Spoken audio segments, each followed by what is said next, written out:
Hey, welcome back to the shop. Short video update on the quarter panel. I think we're ready to install it. The gap's actually fine. It's just not completely shut. The lines look okay. I think it might need to come up just a tad. Dropped it a few times, so we got more stuff we got to repair now.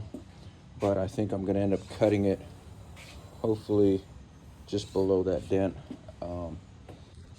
So we got the rockers patched up there. We got the inner wheel wells installed, which was not fun because these are from a coupe, and a convertible's got different bracing that goes on the other side of here that I didn't want to cut off. But we got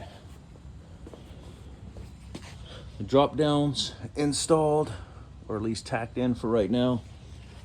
The trunk, the inner wheel wells, again, problematic because it's from a coupe.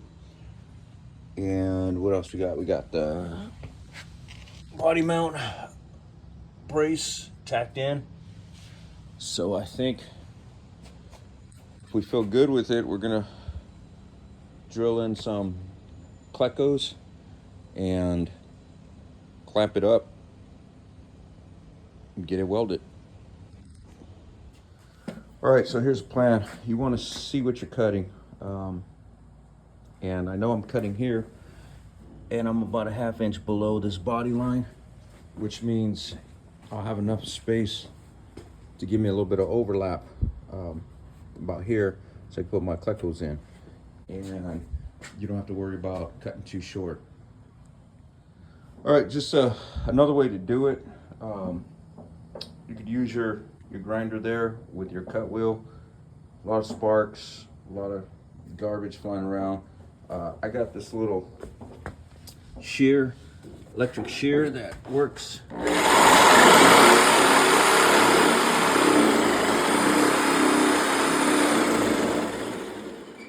Just the same, a lot quicker, a lot cleaner, a lot easier. All right, there you are. Like I said, those shears work good if you don't need a precision line, which we don't. If you needed an absolute straight line, stick with that, because you can eyeball it as you cut it, but we're just trying to get a chunk of this cut off.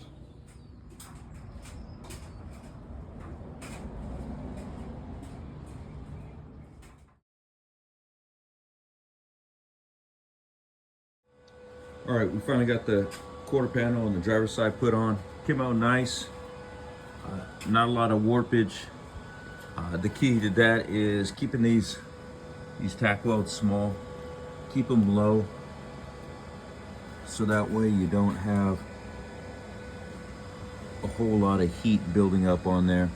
You saw the technique, but essentially we're using a cut wheel to cut off the excess on both sides, the old side and the new side, or you could just ride along the top edge of the new side, and you end up with the excess here that you could just pull off. You kind of see it there.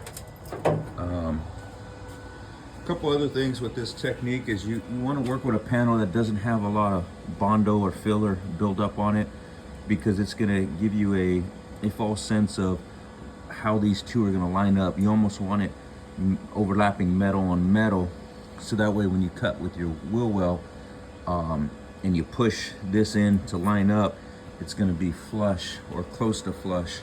If you had a lot of body filler built up on this side, your panel, as its overlap, is actually at an angle, and when you try to make that straight cut and then you push it in, you're gonna end up with a really big gap. So the wheel wells went in nicely. They're all spot welded. The drop down spot welded in, and we're just below that body line, like I said, there, and the body line here is going to be nice as well. And I do that just because structurally I don't want to have a step here or to try to give any indication that that's not the original line. On the back we just couldn't salvage it, so we did have to make sure that that was straight as well. A little more work to do there, but you won't see that anyway. But so far so good. One side down, one side to go. All right.